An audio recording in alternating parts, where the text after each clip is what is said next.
this morning. We are being joined by Joseph Cheng. He's a professor at City University of Hong Kong and the chair of political science. Professor Cheng, thanks for joining us on this Monday morning. You heard Mike Fern there talking about Hatoyama and his issues at home. You pointed that out as well, that pretty much the PM in Japan has his hands tied right now. Yes, his popularity rating is low. He may lose his majority in the upper house.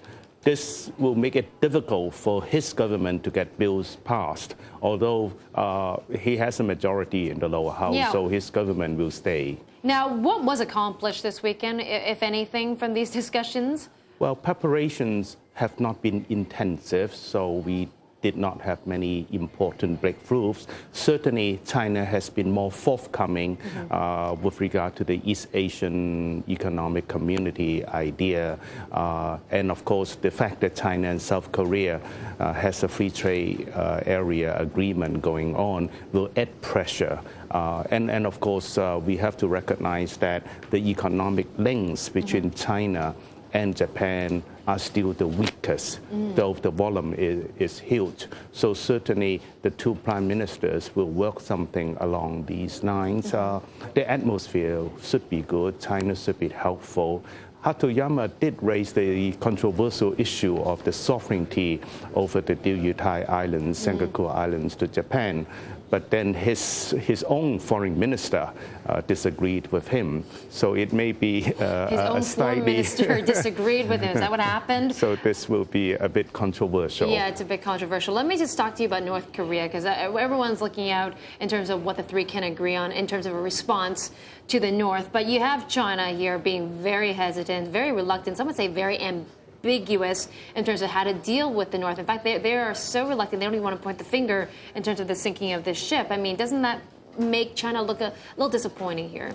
It may look a little bit disappointing, but it's also expected.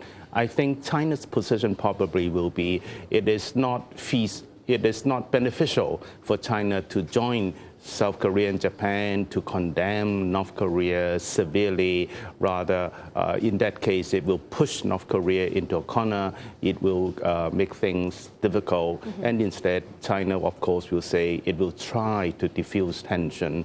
And of course, it tries to balance this by saying that it's willing to go along with discussions on sanctions, similar on its line on Iran when it deals with the United States. Yeah, but is trying enough, especially when this international panel finds that the North Korea is overwhelmingly guilty here with this torpedo sinking that South Korean warship, but killing 46 sailors in the process? You have the U.S. and the Secretary of State to Hillary Clinton saying we need a strong response, but yet it seems like China's holding back.